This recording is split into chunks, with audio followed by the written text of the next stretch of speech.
बालकृष्ण जी गोकुल से। श्री गुरुदेव भगवान, आपके चरणों में अनंत कोटि दंडवत प्रणाम। महाराज जी, हम गोकुल में रहते हैं और यात्रियों को दर्शन कराने का काम करते हैं, उसी से हमारा जीवन उपार्जन होता है।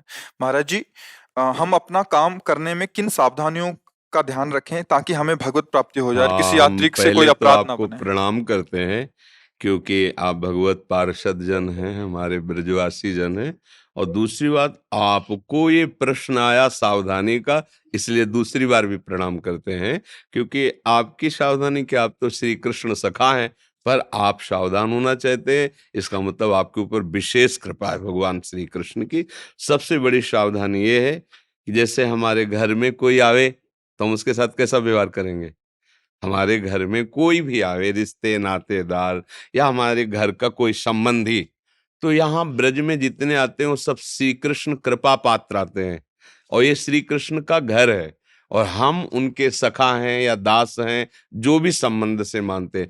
पहली दृष्टि हमारी ये होनी चाहिए, जैसे हम अपने घर में आए हुए अतिथि से कैसे मिलते हैं, छल कपट रहित मृदु भाषण और सम्मान प्रियता दिखाते हैं, आइए आइए बड़ी।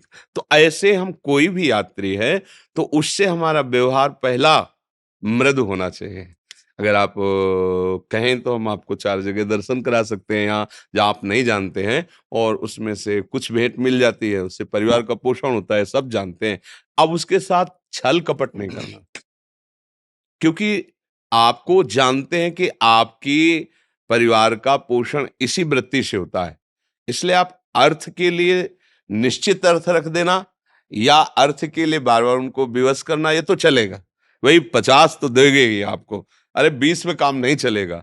तो ये आपका ठीक है, क्योंकि हमारे ब्रजवासियों के पास हमारे ठाकुर ही जीवन है, ठाकुर ही जीवन के बाद भी है। दूसरे बहुत से ऐसे ब्रजवासी जन हैं जिनके पास ना खेती है और ना कोई व्यापार है, वो केवल भगवत सहारे जीवन चलता है। 4 यात्री, और इनके घरों में जब रोटी मांगने जाओ तो आप तुम आश्चर्य मानोगे, चाहे 50 महात्मा चले जाएं, खाली नहीं लौटेंगे, घी की चुपड़ी ही देंगे, सूखी नहीं। हमने तो देखा है ना, 20 वर्ष पाया है इनकी, कि जो खड़े होकर 10 रुपए के लिए आपको सेवा कुंज, निधिवन, राधा दामोदर, ऐसे ऐसे राधा रमन, सब जगह आपको दर्शन करेंगे, बताओ आप 20 रुपया भेंट दे देना।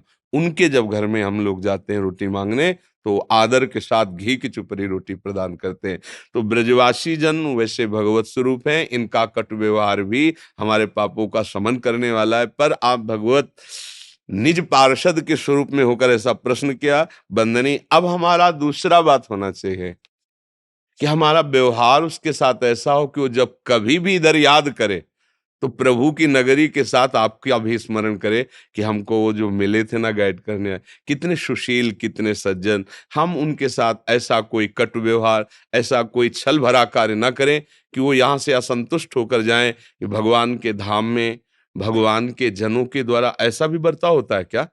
ऐसे भी लोग होते हैं क्या प्रभु के धाम में? उनको ऐसे सोचने के लिए विवश ना करें हम। ऐसी ऐसी हमारी व्यवहार वृत्ति हो, प्रभु के दर्शन कराते हुए उनके मंगल की भावना करते हुए जो हमें मिलता है उसे परिवार को तो सीधे ठाकुर की भक्ति हो रही है, क्योंकि ठाकुर जी ही इस जन्म और आगे के हमारे भरण पोषण करता है, तो आपको वो दिया है, तो उससे बस क्या होता है, बीच में जो हम छल कपट आदि का व्यवहार करते हैं, कटु व्यवहार करते हैं, वो ठीक नहीं है। हमारे द्वारा कटु भाषण भी उनके लिए नहीं होना चाहिए, क्योंकि हमारे प्रभु के धाम में अगाध श्रद्धा लेकर के आए हुए हैं। तो अगर अर्थ ना भी बन पावे और हमारा व्यवहार उनके साथ कटु ना हो, तो तुम विश्वास करो, महालक्ष्मी जिनके चरणों को छापती रहती है, उनके तुम निज जन हो, क्या तुम्हारा भरण पोषण नहीं हो पाएगा क्या उनके? विश्वास करो, वो कहाँ से करेंगे, ये हमारी सोच है। सुई के छेद से जहां धागा जाना मुश्किल होता है, वहां से करोड़ों ब्रह्मांड पार कर सकते हो, ऐसे सामर्थ्यशाली हैं। कर तुम अकर तुम अन्यथा कर तुम सर्व समर्था सा ईश्वरा। हम प्रभु के जन है, हम व्यवहार मृदु करेंगे, पवित्र करेंगे, सत्य आचरण। इसके बाद आपका जो मन हो दे दीजिए, या जो आपकी फीस है वो ले लीजिए। अगर वो नहीं देता तो भी हमें कटु व्यवहार नहीं करना। हमारा भरण पोषण श्री कृष्ण के द्वारा होता है, श्री कृष्ण के भाव में आए हुए जन है। अन्यथा सांसारिक पुरुषों से कभी हमारी आकांक्षा नहीं होनी चाहिए कि भरण पोषण है, इसी रूप में प्रभु कराते हैं, वो बात तो ठीक है, लेकिन ये हमारा क्या भरण पोषण करेंगे? अनंत ब्रह्मांडों का जो भरण पोषण कर रहा है वही प्रभु निमित्त किसी को बना सकता है, अगर हम निमित्त भावना करें। नहीं तो साक्षात किसी न किसी रूप में आके अपने जनों का भरण पोषण करता है। तो नाम जप आप भी करते रहिए, क्योंकि नाम जप के बिना हाँ भाव की पुष्टता नहीं होती। नाम जप करते रहिए और दर्शन कराने वालों को भी बार बार जय जयकार करवाते रहिए। जहां जिस दरबार में जाए खूब जयकार कराइए और नाम कीर्तन करवाइए, इससे उनका भी मंगल होगा और आपका भी मंगल होगा। पर आप वंदनीय हैं, आप हमारे प्रभु के पार्षद हैं। ऐसे सद्व्यवहार किए जाएंगे तो हमारे बाहर जो धारणा बन चुकी है, थोड़ा कुछ हमारा कटु व्यवहार और कुछ उनकी रजोगुणी बुद्धि, कि भाई ऐसा बड़ा छल कपट तीर्थ देशों में हो रहा, तीर्थ जो पवित्र धाम आदि हैं, तो ये हमें धारणा मिटानी होगी उनकी, अपने को झुक के मिटानी होगी। क्योंकि अगर अपने धामों में आए हुए लोग असंतुष्ट रहेंगे तो वैसे ही रजोगुण छा रहा है, वैसे ही कलयुग का प्रभाव पड़ रहा है। तो कम से कम दर्शन से, संभाषण से, भगवत प्रेमी जनों के दर्शन से, उनके संभाषण से उनकी बुद्धि पवित्र हो, उनके पाप नष्ट हो, सुखी हो, निरोग हो, उनका सत्मार्ग पुष्ट हो। अगर अपने लोग ऐसे कोई आचरण करते रहेंगे तो फिर असंतुष्ट हो जाएंगे। आगे के दाझे गए भजी भजी पानी में और पानी में आग लगे तो क्या कीजिए।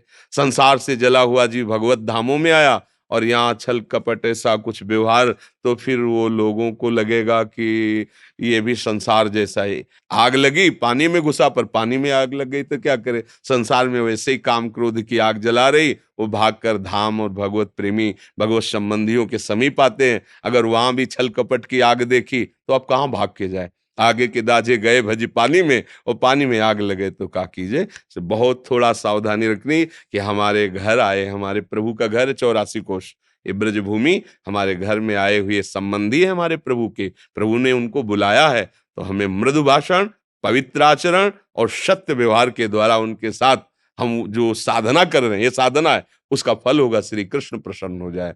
और जिसके ऊपर श्री कृष्ण प्रसन्न हो गए तो दुर्लभ क्या रह गया। सुदामा जी को ऐसी व्यवस्था भी नहीं थी और ऐसी व्यवस्था हुई कि द्वारिकापुरी और सुदामापुरी में अंतर नहीं रह गया।